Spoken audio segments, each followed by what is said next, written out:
Good morning, everyone. Welcome to episode 265 of Hobby Hotline. Cousin Tony on the mic. And today I'm joined by two of the biggest guys in the hobby. First up, Mike, Junk Wax Hero. Mike, what's going on, brother? Hey, good. I'm thrilled to be here. We're supposed to be in the middle of a hurricane here, but it's pretty tame in Maine right now. It's a little windy, no rain. It's not bad. Okay, nice, nice.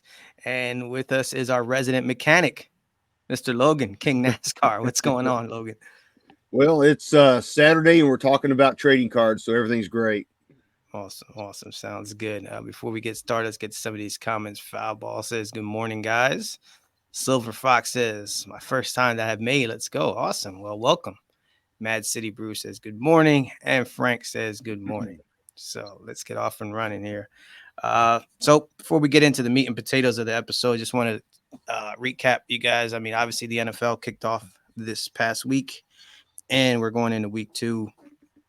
And just wanted to get you guys just actually prospecting comes always to mind because you hear guys talking about these quarterbacks that haven't taken a professional snap yet, and you look at their card values, and often they're worth more than guys who've won multiple Super Bowls, multiple MVPs, things like that. And it was, I mean, obviously week one now in the NFL is kind of a glorified preseason game because most of the guys don't play up until the first actual real game. So just want to get some thoughts first on if you're watching the games or anything like that, and just the thought of the quarterbacks that get hyped up before the season and after week one where you're at. So Mike, just some thoughts on that. Yeah, I'm not a big football guy. I don't collect any football cards whatsoever, but I am a football fan, and I found there were a lot of surprises in week one. Like some of the top quarterbacks played terribly, but hopefully people aren't panicking. If you're collecting Josh Allen or Mahomes or Burrow, you're not panicking after one game because those guys are still the best of the best, and you shouldn't be selling just because they had a bad week one. Yeah, that's always the key is like, man, can these guys withstand holding on? So just I think it depends on the age of the collector, maybe. You might get a younger guy who panics and he's just, abandoning ship as opposed to someone who's been in the game for a while and knows the ebbs and flows of the hobby. So, but Logan, anything on that? Well, I'm kind of like Mike. I don't collect football now. I do have some funny football funny football cards like Dick Post and those kind of guys. But but I don't collect it, but I do watch it. And I'm like Mike. Don't freak out. Don't sell. I mean, it's only 1 week. That doesn't make a career. So hold on to your cards. Don't be in a sell mode. I mean, if you're going to be in a sell mode, there's going to be people that are going to go, ha ha ha ha ha. I'm going to buy your cards. So yeah, it's we'll know more this week about the temperature of the NFL and how the teams are doing. Yeah, I agree. I think after one week, like I said, you get your feet wet. And I'm an Eagles fan, so they just played Thursday, and they looked a little better, but you can still see that's not really, it takes a while till they kind of figure it out. So, and a lot of guys getting hurt really early too. So I don't know if that's just Oh from not yeah. being conditioned or what, but I mean, like I know they're out 3 or 4 starters already. So it's like, geez, where's this going to go from here? But Yeah, I mean, do you think that if Aaron Rodgers had played more preseason, that he might not be in the position that he's in now? ooh, I don't know Yeah, that that would protect your Achilles. yeah, I don't know. I'm just saying, just curious. yeah. Yeah, Silver Fox says some of your Aaron Rodgers rookie cards he's trashed. There you go. So, Yeah, Yeah, yeah, it'll be a good time to buy on Aaron Rodgers soon, I'm sure, because he's a surefire Hall of Famer, and his values are going to go down after this. yeah, I would think so. It's yeah, it's strange. I know, and now there's a big push for from the Players Association to get grass on all the fields. But again, that injury that I don't know if you guys saw it, but they showed the replay. And you could see where it actually pops and his leg kind of jumps up. It looks. I was like, "Ugh." ooh, Yeah, Yeah. So I don't know. That was just a freak thing. So I don't know if being conditioned or not, if that played any part into it. But they had the same thing with Kevin Durant in what year was that? Yeah. 2019 NBA Finals, Yep. and you could see it like his calf Yeah. bounced. I Yeah. don't remember if that was his Achilles or calf problem, but yeah, same thing. Yeah. Crazy. Yeah. Yeah. So not good. Not good. Orlando's here. He says, hello, everyone. Foul Ball says, baseball only here. He doesn't collect football. Mookie Chilson's in the house. Mookie says, Jets should have let Aaron Rodgers hold the flag on the way out of the stadium. Classes. Oh, Yeah. yeah. That's something there. Rex is here. He goes, good morning from New Buffalo, Michigan, and Valparaiso, Indiana. Here on the big screen at the shop. Thank you. Much appreciated. So, speaking of the shop, there's a big release this week, I guess, and it's causing a little stir. I know I have some opinions on it, but I want to see what you guys think first. Bowman Chrome released, and I'm actually going to pull these things up as you guys are talking, but there's a first Bowman that's being issued of guys like Babe Ruth, Roberto Clemente, and let's just say that there's some people that have some thoughts on it. So, Mike, I'll kick it to you first. I'll pull up the Babe Ruth they just sent me, but talk to me about this first Bowman and these legends. Yeah, it's a gimmick. It's silly to me. I'm certainly not a buyer of them, but I suspect that Fanatics knows what they're doing and they have plenty of people who are interested in them. And any opportunity Fanatics can make to make a buck, they're going to do it. Mhm. It's just, I don't think you'll see any vintage collectors like me say, oh, I've got to have a first Bowman of Clemente or Babe Ruth. I don't even know who the checklist is of these. See, that's the 2016 Bowman that I sent you. That's not Yep. even one of the new ones. They already had Bowmans of some of these players. So I don't know. Is this not his first Bowman in 2016?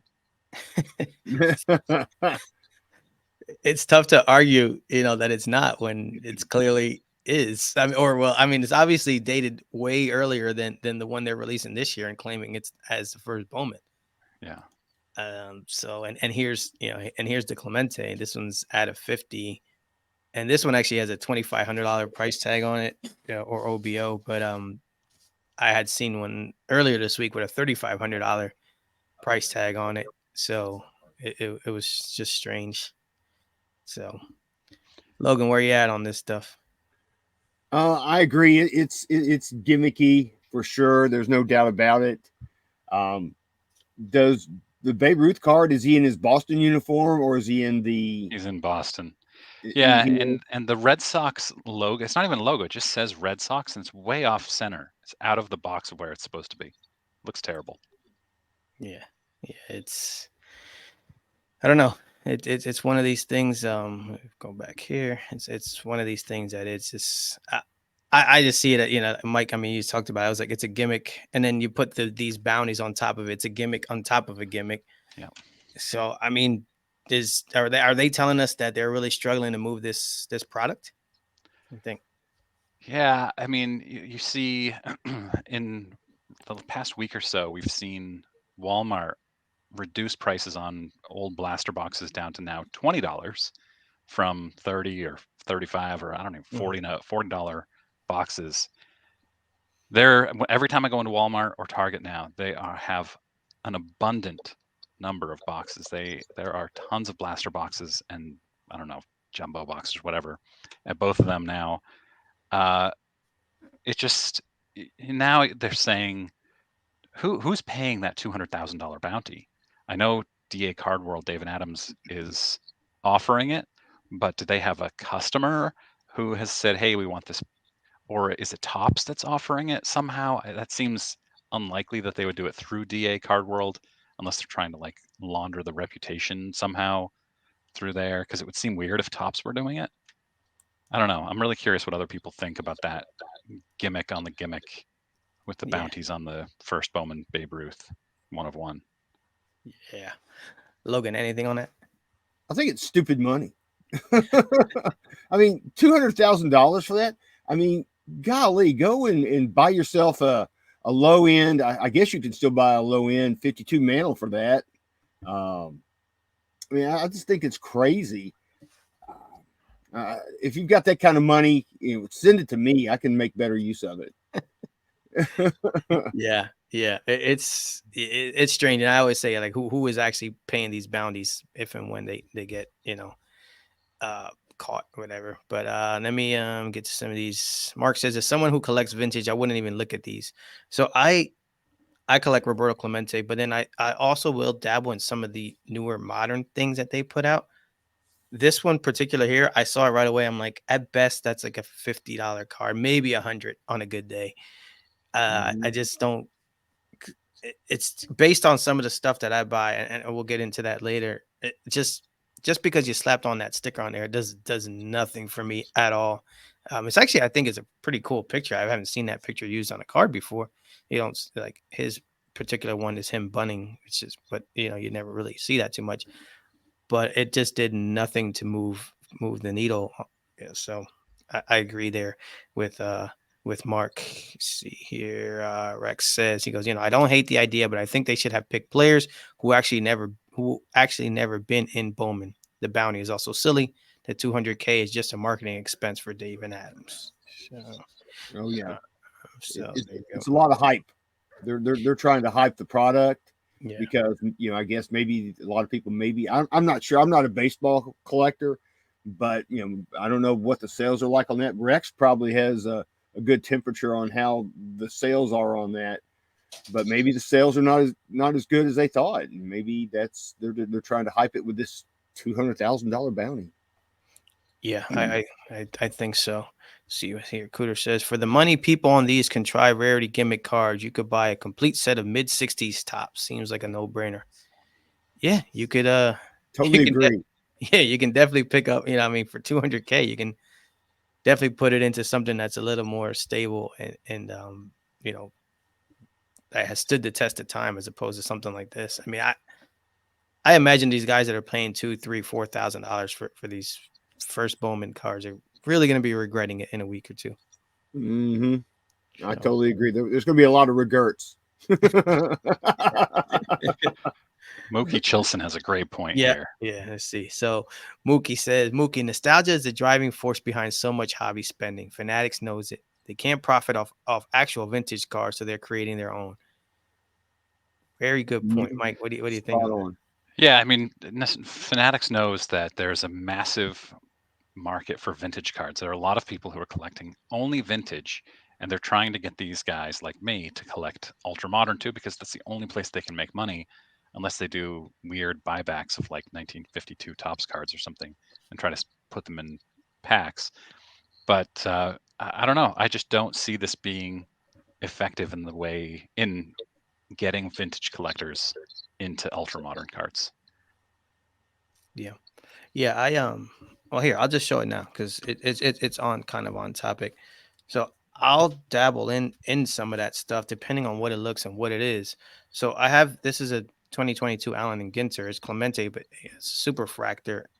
But I just thought it looked cool, and let me show you guys. So like, I just like the card because of the way it looks. I know that it's not, obviously in the grand scheme of things, it's not a plain days card. It's nothing like that. So yeah, I kind of fall into that trap, but it's certain things. Like I said, the Bowman one right away, I'm like, no way. I was like, this is just because of the thought. I was like, you slapped on the Bowman, Yeah. putting it as first Bowman. It just doesn't do anything for me. But I will dabble into some of that stuff depending on what it is. So I get it what they're going for. Chris Harris says a 33 Gaudy autograph by the Bay recently sold for 182. So you can get that. You know, I would Yeah, take there that you any go. I day. mean, you could buy the real thing with the real autograph for less money. That's again. I just think it's crazy. It's a stupid money. I think, in my opinion. yeah. Yeah, let's see here. Let's see. Steven says, good morning, all. TD says, hello, all. Orlando says, if you like it, the pay it. Let's see here. Sorry. If you like it, be patient. The prices will go down a lot. For Oh sure. yeah, For they, sure. they always do. Yep. Yeah, for sure. That's one thing I had to teach my son when he first started collecting when he was a kid. He's thinking, "Oh, I got to get it now. We got to buy it now." I'm going, "No, no, we don't have to buy it now. Just hold on, be patient. The prices will go down." And he later on, he's like, "Dad, you're right. I'm going, yeah, I've been around a while. I know all about it. The rare dad win. Yeah. Yeah, yeah, because back then I was kind of the dumbest man on the planet. So yeah, it was a rare dad win. That's great. And Chris says Joe Carter and Bryce Pop ruined his childhood. Yeah, Joe Carter ruined my childhood, man. So it I still see it. I still see that ball going over the fence to this day. So, Ooh, yeah, man, that hurt, but it is what it is, man. That's what made me the nice, bitter Philadelphia fan that I am, right? So ooh. Rex says, I actually think Allen and Ginter will be more fun next week and half the price of Bowman Chrome. Look at that. There you So go. there you go. Well, Uh, just think that this Babe Ruth card is going to be in the PSA set registry Babe Ruth master set. So if you're a Babe Ruth collector, you're gonna have to buy it if you like graded, if you do graded. that is true. That is true. TD says, I think some of these will hold some value, though. The main legends. Thoughts on that? I think if it's a one of one or if it's numbered, they will still have some value in 10 or 20 years, Mhm. but they'll be at their highest value in the next week or so. Yes, I think it only declines from there. Totally agree. Yeah. Yeah. Collector's Dream says, awesome 101. Thank you. Val says, it's all a gimmick. Tony has fallen for it. Yeah, like, but the thing is, I know going into it, like, I think the card looks cool. Like, I mean, for me, I think it's a nice portrait and it is what it is. Like, I know that, trust me, I bought this. And I know that it's not going to go up. But then again, like, I buy this stuff and it's not really going anywhere either. So it's like, you know, it, it's just everybody collects their own way. And for me, like, this is probably its forever home. So, it is what it is.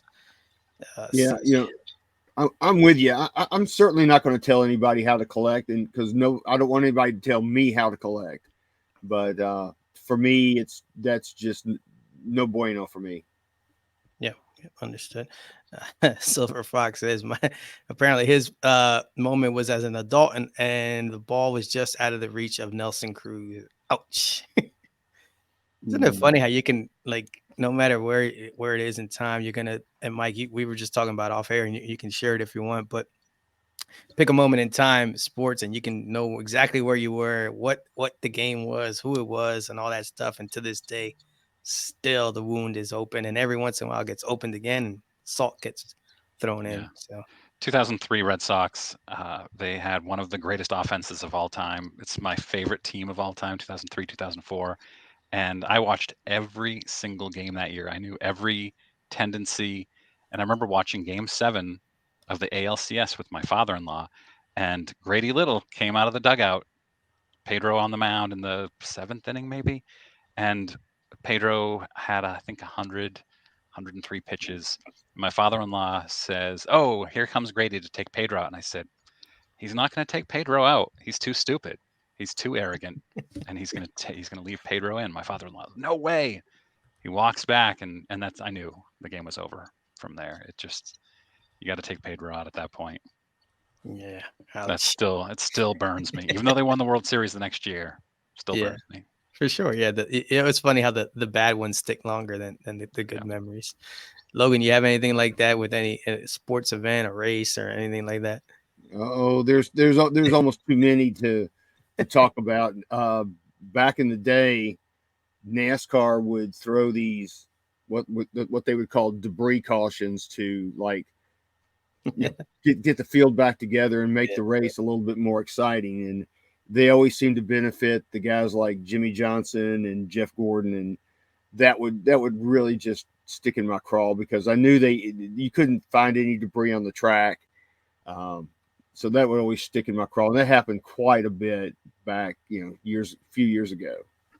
yeah, yeah. And like I said, I watched NASCAR for like between 2000 and 2006 ish. I know exactly what you're talking about. It's like, oh, there's nothing going on. All of a sudden, there's a piece of paper that appears on the track somewhere, and they Oh throw a yeah, caution flag. So yeah. it gets you. Luckily, they've stopped doing that. But they did it for a long time. It was just these contrived cautions, and they even showed a video one time of a track worker going out. He acted like he was picking something off the track, and they had another angle, and he wasn't picking up anything at all.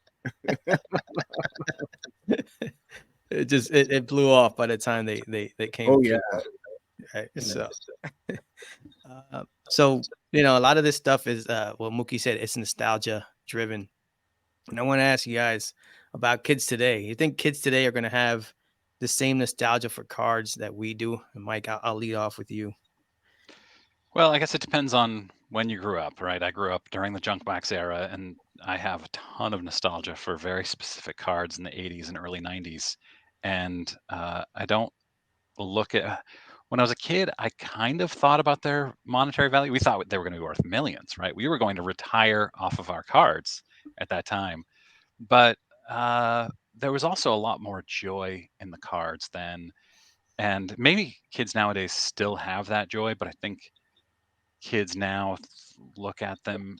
I don't know. I definitely know some kids who do it for the joy, but there's probably more of the hustle and value. And there's just so many cards out there, so many parallels, so many.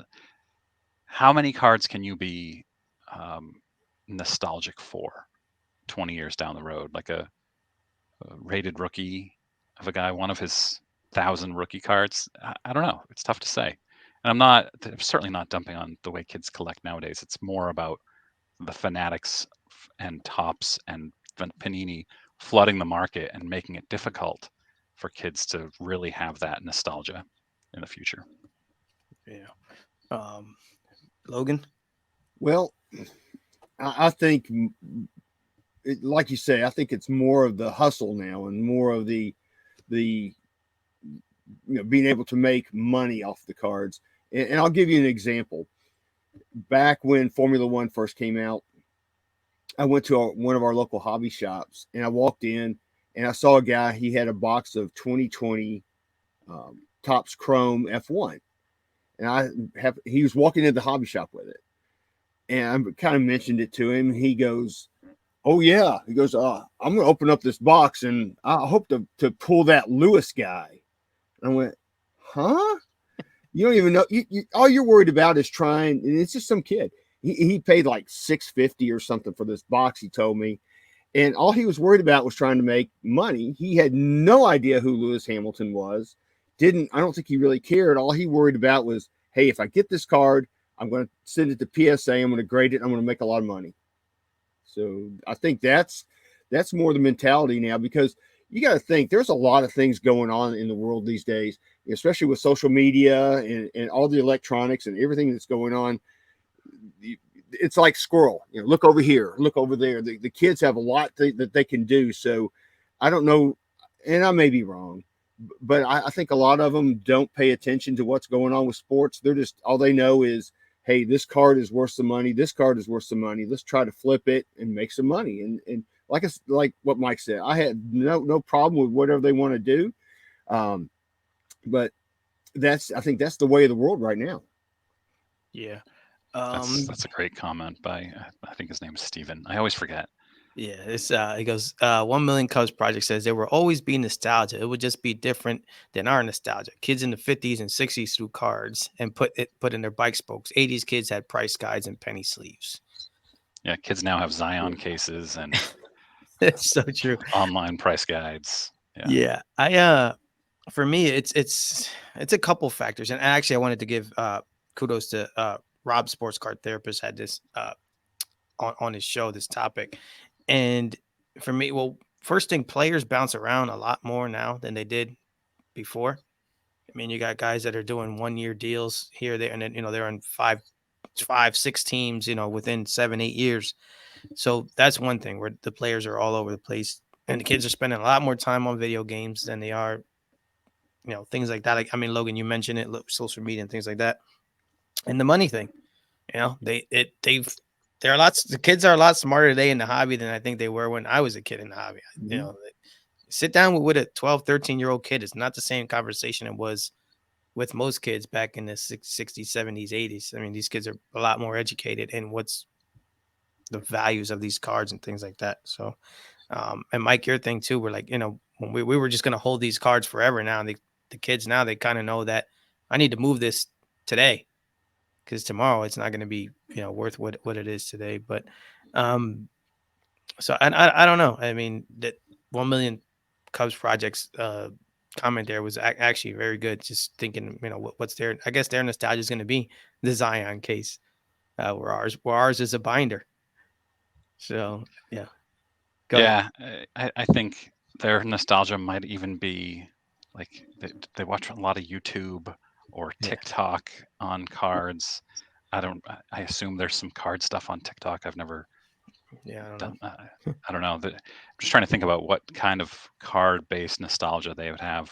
Super fractors. What will there be in 25 years, 30 years on cards? Will they all be digital by then? And maybe the nostalgia will be, remember when they were on cardboard or That's whatever true. they're now.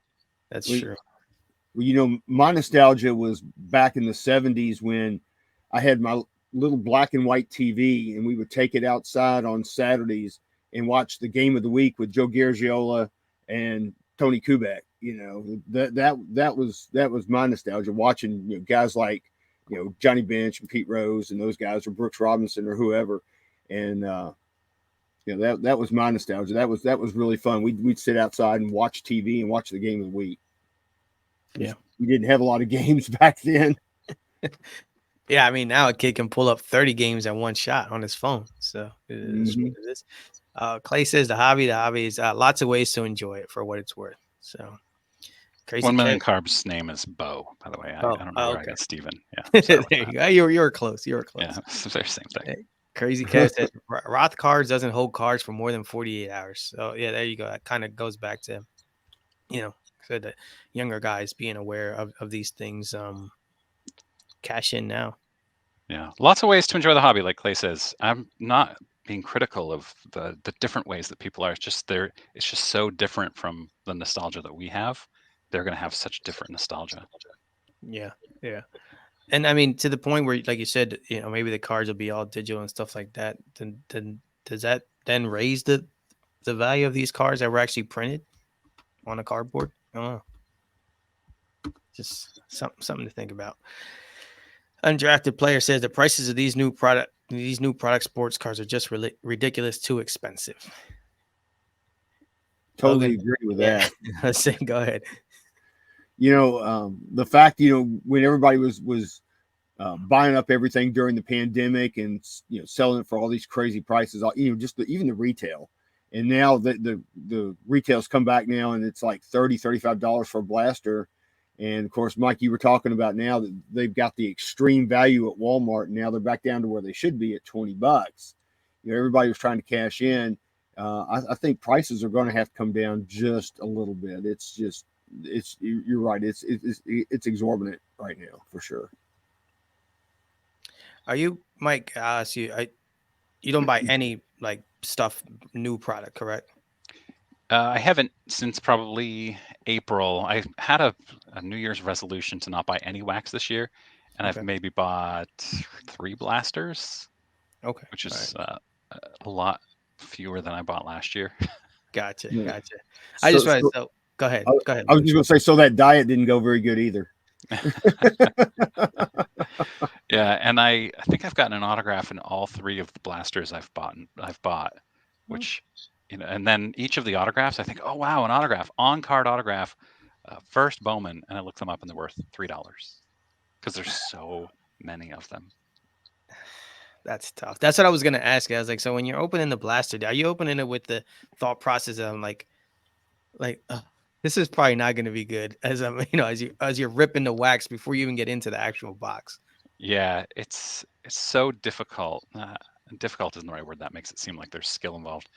It's so rare to actually, if your blaster's $30 or $35, to get back $30 or $35 worth of cards. Yeah, that's tough. But like, you got to remember, like when you opened the pack as a kid, you were so excited just to open the pack, and now you're just hoping to break even. Like, I don't know. It's the mindset is so weird on that. Yeah, I mean, since I collect NASCAR, I don't worry about trying to get my money back. I do it just purely for fun. And I like to make videos of it. So that to me, that's the fun part for me.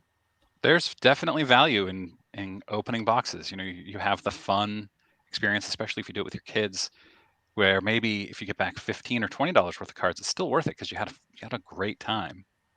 Yeah. Yeah, that's true. Just the experience of opening cards. I see some guys are saying there's no retail in their area. You guys seeing retail in your areas? Tons of it. Yeah, me too. All sports. Well, Yeah. the two Walmarts that are closest to me have gotten rid of cards completely.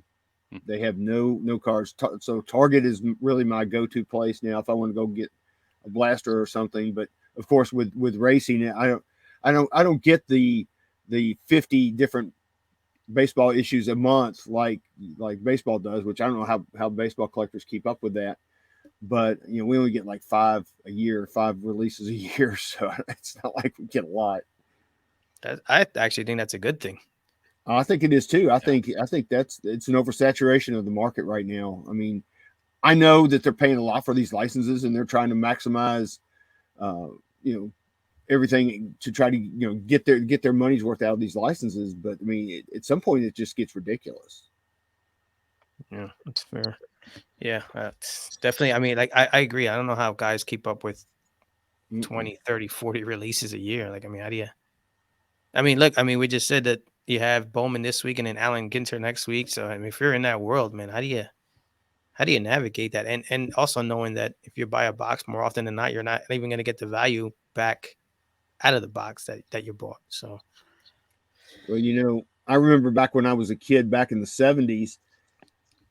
We knew that sometime in April that baseball cards were going to come out. We didn't know when they were going to come out. We just when we saw them in the stores when we knew that they were out. So unlike today where we know exactly when things are going to be released or delayed or whatever's going to happen. But back then it was just like, oh gosh, let's go to the store today. Maybe we're going to have some cards. Oh no, we don't. Oh, we got them today. It's so that was some excitement there as well. yeah. Yeah, the old thrill of the chase, thrill of the hunt. Yep. Yeah. And of course, I get on my bike and go to. We actually had a store when I lived in Louisville, Kentucky, when I was a kid called Convenient, and that was the closest place. And of course, I wasn't even supposed to go there on my bike, but I wanted baseball cards so badly that I would just throw caution to the wind and get on my bike and get on these busy streets and go there. So I guess I'm lucky I'm alive right now. That's where you picked up your passion for racing. Yeah, I guess so. That's great. So let's talk a little cards, man. Mike, other than what are you kind of collecting these days or things like that? Where you at? Yeah, I've barely bought anything since the National. I spent, for me, a lot of money at the National. You see these people talking in the comments about kids with $10,000. I can't fathom spending $10,000 even in a year on cards, let alone at one show. But I do enjoy through the mail autographs, TTM, and I'm also a big collector of Perez Steel, Donruss Diamond Kings autographs of Oh, Hall of nice. Famers. So I got this Jim Rice back in the mail this week. Very nice. And I got this Ryan Sandberg back in the mail this week. So I cleared 20% of all the Hall of Famers for those 15 years. And then I got my first ever redemption X Fractor of Ryan Mountcastle Oh, autograph. First X Fractor, too. It's numbered to 125. ooh. So that's what I got I know a guy this in week. Baltimore that might be interested in that. I know I showed him. Did he jump through the screen? No, no. Mountcastle is he's a little older. You've got Gunnar Henderson and Adley Rutschman now, Yeah. and they just called up their number 3 prospect. I don't remember who that is off the top of my head, but they just called him up this week too. Hmm. So Mountcastle's old news. Gotcha. Gotcha. That's cool. Before you continue, let me go here. Rex says there's too much focus on immediate ROI on the cards that come from a box. The reality is we don't know which rookies from a given box might become great years from now. That's fair. Yeah. I mean, how often does that happen? So few rookies will become great. That's true too. That's so true. That is Yeah, true. I'm seeing a comment from T206 kid. He's wanting to know where I lived in Louisville. I lived in South Louisville. It was near like New Cut Road and Old Third Street, that area. So Just so you know. There you go. Let's see. Silver Fox says, my ripping is for pure enjoyment, like the movies, and I may get a return possibly. This Labor Day was a weekend family rip. Now we are building the 2023 top space set with inserts and relics, core memories. That's awesome. That's great. That is great. It's just like I said, I don't know how often we see that with some younger collectors because, like I said, I mean, they're running around the show just kind of looking to flip cards and all that stuff. But that is the kind of the, like say, the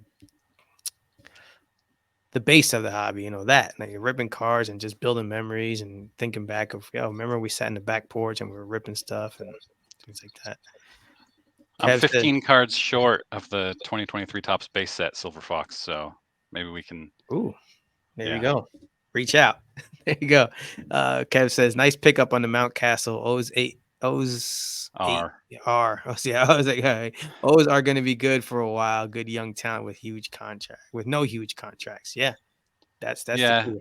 Except the owner has talked openly about how he can't pay his players. No, sorry. He says he can't pay them. He just refuses Right. to pay them. Yeah, He's because gonna I have always to let tell them I go. tell Danny that. I said, you guys are fine, but then don't let them all go to New York.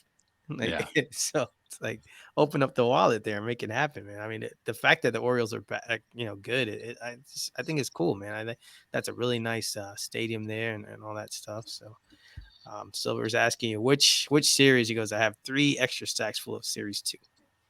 Yeah. Email So me. You know my email address. there you go. There you go. Look at that. Look at that. Nice trade live on there. Yeah. Anything else, Mike, you want to share? Nope. Those are the only 3 things I've picked up in weeks. Gotcha. Logan, where you at with any pickups or just cards that you want to talk about, anything like that? Yeah, I want to show this card real quick. This is a T68 Davy Crockett card.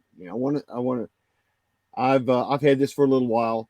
There's been a lot of chatter on Twitter about Jefferson Burdick, who is the father of the hobby. And the good thing about this card is this card was actually owned by Jefferson Burdick. And if you people know anything about the history, he stamped all his cards. And if you see on the back, it says Jeff B. And I can turn it upside down. You can probably see up here where it says Jeff Burdick right there. He stamped it twice with his stamps. So this is a card that was actually at one point in his collection. So I think that's a really, really neat card to have. And I've got to get it. I've got to get it out of this SGC holder and get it into a PSA holder. It's nice though. That's Very a very cool. nice centering there, and yeah, very nice. So yeah, I'm hoping to get it with a pedigree on it where it says the Jefferson Burdick collection from PSA. I was actually talking to them at the National about it. So hopefully we can get that done. So if anybody from PSA is watching or listening, hit me up. There you go. Nice. I got a couple comments I want to address here. Yep, go ahead. Yeah. 2 people saying I'm not a collector. So first of all, and I think the best comment comes from Word down below. No one wants to collect valueless trash. It's just that there's so much junk in the ultra modern boxes that I'm not. Yeah, sure. I've talked about getting the value back. It's just that there's nothing in there that I want.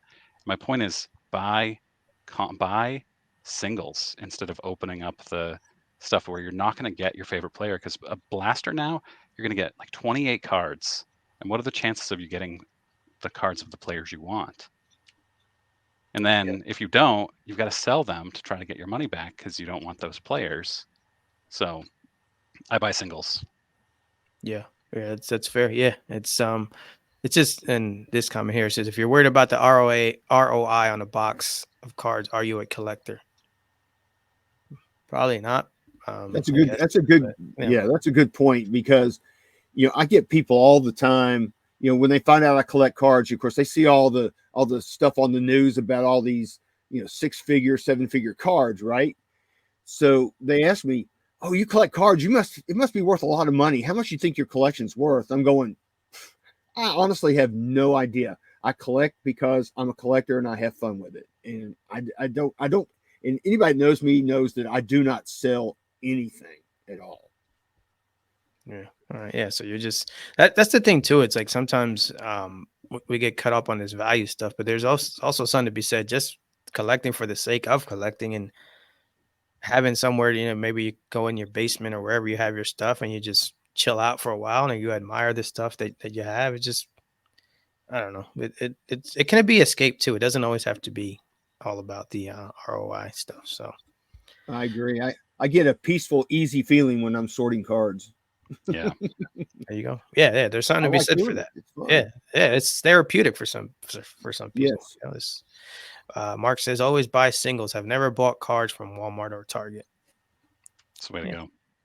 No, So, he's right. But I'm in NASCAR, so I really don't have a lot of choice of not buying some of the new stuff if I want to get some cards. So I'm kind of stuck. fair enough. Any other cards there, Logan? Oh yeah, I've got all kinds of cards. Yeah. No shortage of that, right? No shortage of Can't that. can't be any Um, better than that one though, Logan. Yeah, I know no, that. I should have saved this one for last. Yeah. Um, I am a bowling guy. I used to bowl a lot when I was a kid, and Leaf had this card right here of Kyle Troop. And if anybody who knows Kyle Troop, he's got a big fro. So Fear the fro. Oh he wow. signed it and says "Fear the Fro." I love that card. It's just so cool. And he has a fro pick, and he'll whip it out when he's bowling. It's kind of a gimmick, but it's still kind of cool. So I like That that is card from awesome. Leaf. Yeah, a lot of And then criticism for Leaf, but they do cool things like that. They get they people that you wouldn't normally find in card sets, and they get them to sign them with cool inscriptions. Oh, I Yeah. know. And then here's this Portland Pickles card from it's their mascot Dylan T. Pickle. And I Oh, just love this card just because it's just so funny. It's just a great card. that is good stuff. Yeah, Dylan Pickles. Yeah, when I saw those on Leaf, I said I got to buy those. Those are just too cool. Um, Something else I've got here that I'll show real quick is, back when PSA first started, of course they slabbed up some sample cards, and they're kind of hard to find now. But I've had this one for a little bit, and it's 19. It says 1982 Topps Raleigh Fingers sample. It's a PSA sample, and it shows you where the grade would be. And they put at the time they put a fake cert number on there, but I think that cert number is actually taken now by a real card. Wow.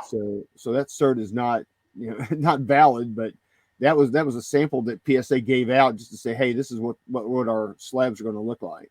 So That's I crazy. Wow. thought that That's was cool. pretty cool. So you don't see those very often. Yeah, that's definitely cool. Let me get some of these comments real quick here. Logan. So this is Logan is a true collector, and then let me go out of order here real quick. But 1 million Cubs Project says I'm a false collector because I sell cards and care about their value. Go Bo. There you go. Yeah, it's always funny to see that debate. I'm like, you can care about the values of your cards and collect it. So, Nicolette has a question here for you, Mike. What are the junk wax eras worth looking in NBA and MLB in it collection? Yeah, but that's a tough one. There's not a lot, and just having investments in your name tells me that you're probably looking for high value cards. There's not a lot.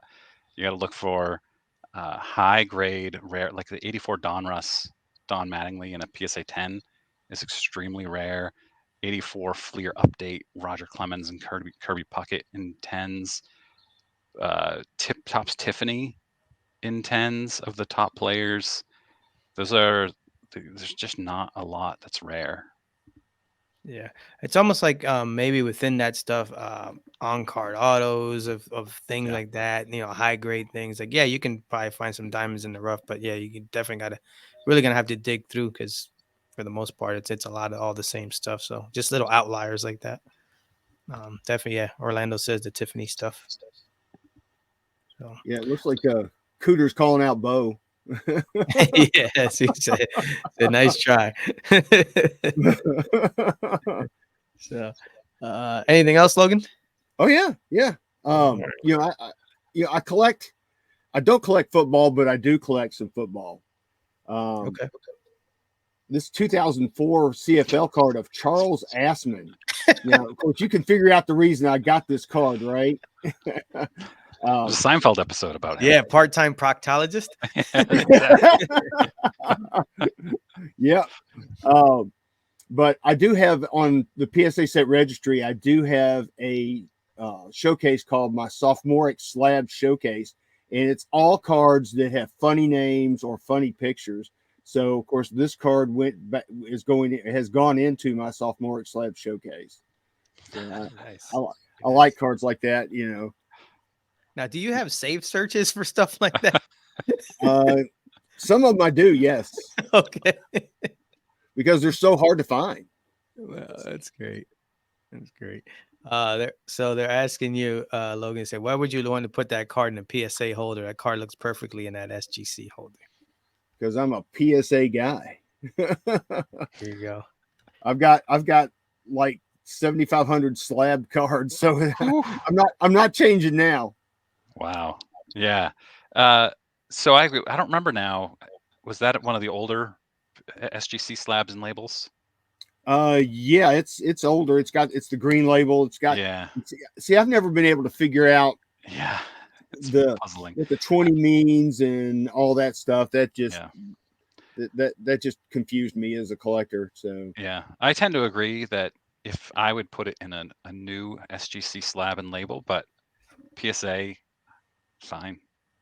yeah, well, yeah, like I said, I want to get the pedigree on it, so I think Yeah. that would be cool. Yeah, I think that would be cool too. I mean, I'm with you there with Logan on slab uniformity. I kind of like them. Whatever it is, I like them all to look the same. Whatever company it is. For just me personally, most of my cards are PSA, so I just ended up starting just kind of funnel my way through that. I've had to cross over some cards just to keep them all. I like they all look the same. So yeah, I think I can count on two hands the amount of Beckett or SGC slabs that I've got. It's just not very many. Yeah, that's fair. All right. Anything else? One more. One more. Sure. Let me see. One more. Let me find one here. Let's see. Okay, I like this one. This one's funny. I like this guy. This is a baseball card, 1978 tops. Mark Lemon Jello. Now, personally, I like lime jello. Okay, I like the green jello. But of course, again, I collected that because of the name, and that's also in my showcase as well. So, yeah, pretty funny name. I had to pick that up. That's awesome. That is good stuff. That's fine. Mike, I don't know what this error is. I mean, Don Russ, Ripken error. Yeah, I don't know. Ripken, Fleer, Billy Ripken. Yeah, I'm not That's sure. a Fleer card, not Don Russ. Yeah, I'm not sure. Cooter said all slabs are equal in the eyes of his bandsaw. That's good stuff. So I'll go. Just have a couple here. This one actually, sitting on this Dr. J here for a while now. Picked this up at the one Philly show. I was after this. I had one before, and I ended up trading it. Basically, almost gifting it to a fellow collector, and I was able to just recoup one back. And this one, if you know anything about this card, that there's usually a fisheye around his elbow, and this one doesn't have it. So I was happy to pick that up. Not bad for a lower grade, but like I said, it doesn't have the fisheye, and color is pretty nice. So overall, pretty decent card. I was happy to pick this up at the two Philly shows ago. So that's nice. Yeah, that's really cool. Yeah. When I was a kid growing up in Louisville, of course we liked the Louisville Colonels ABA team, and we had Dan Issel and Artis Gilmore and all those guys back then. And I've got actually some of those cards too, of their cards.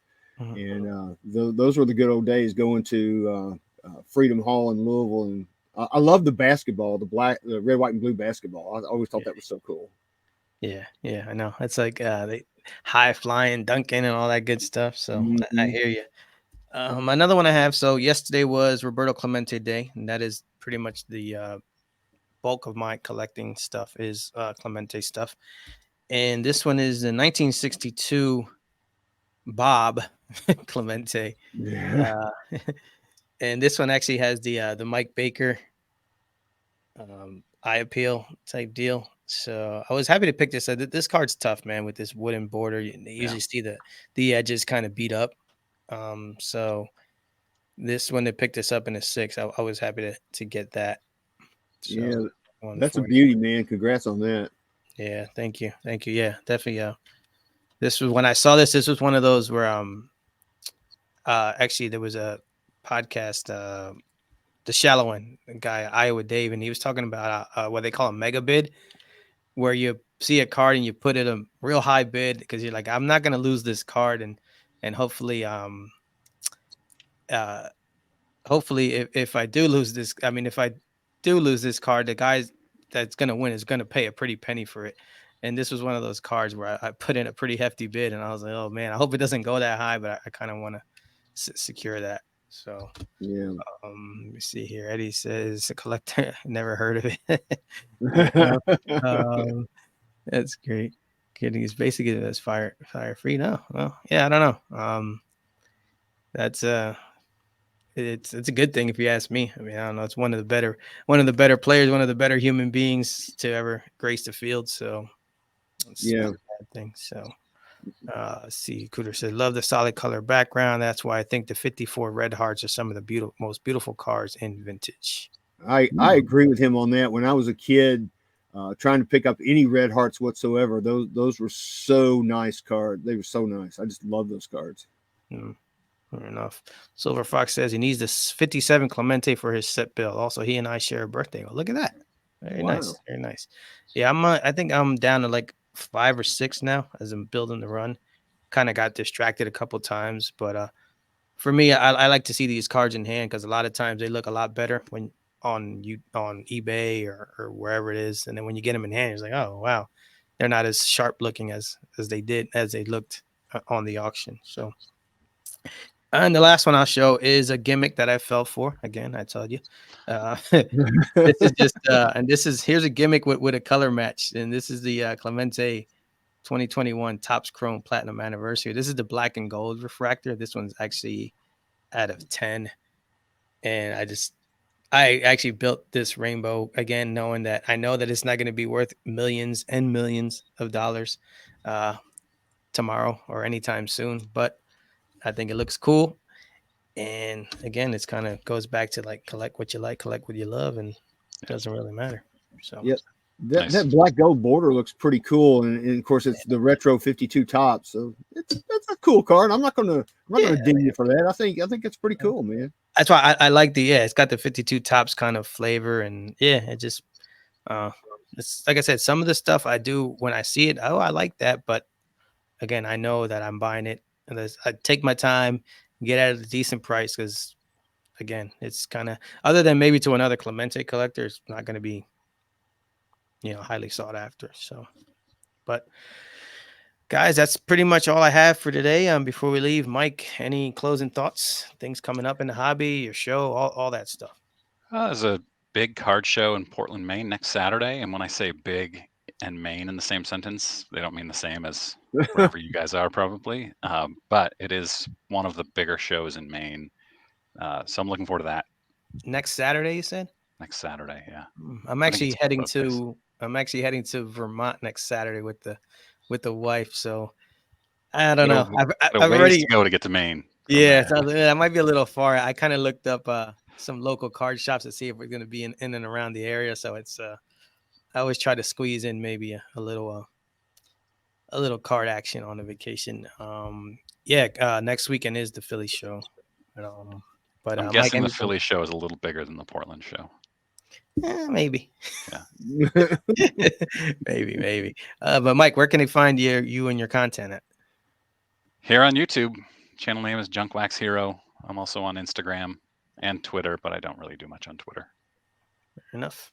Logan? Well, later on today, or actually, soon as we get done here, I'm going to head to a card show, the Mid South Card Show. And it's kind of like what Mike said. It's not a huge show. It's probably 60 tables at best on a good day. So that's where I'm heading. Then I'll probably stop at my LCS, which is literally going to be around the corner from where they're having the show. and probably drop by Chick-fil-A and get me some more sweet tea. so so I that's gonna be my day today for the most part. And then we've got the Bristol race, night race tonight. So if any of you want to see a really good NASCAR race, the Bristol night race is probably one of the best races that NASCAR has every year. So I would tune in. It'll be on. I think it's on USA, maybe whatever channel. Yep. Mike, you had something on the T? is that, well, is that a Chick-fil-A cup behind you, Logan? Oh, yeah. Absolutely, brother. I got some sweet tea. We have one Chick-fil-A in Maine, and the line is outrageously long every time. I've been once, but they have 2 drive-throughs, which is not something you see in Maine. Yeah. Wow. That's amazing that you only have one in the whole state. As far as I know, there's only one. Yeah. Oh my gosh. Yeah. It's new. It's only been there for a couple of years. Wow. Wow. Whoever owns that is going to make a mint. Yeah. For sure. Logan, I can definitely sign off on the Bristol night race. I was able to attend a few years back, and it was awesome. That was back before they put dirt. So Yeah, no dirt tonight. It's no all dirt concrete. tonight? Okay, cool. Yeah, so that's definitely fun. If you like to see crashes, I mean, that's the race for you. That is the race, man. They will be running into each other and crashing like crazy tonight, especially since it's a playoff race. So it'll be crazy. Fair enough. So apparently Mainers hate chicken, but Not they true. have I some love amazing, chicken. amazing lobster rolls. So, uh, and you can catch me on the Cousins Collectibles podcast. Myself and my cousin Oz, we release podcasts every Monday and Friday, where we kind of just talk about our collecting journey and all kinds of other goofy stuff. But other than Yeah. that, yep, go ahead. Oh, I was going to say you can catch me. Yep.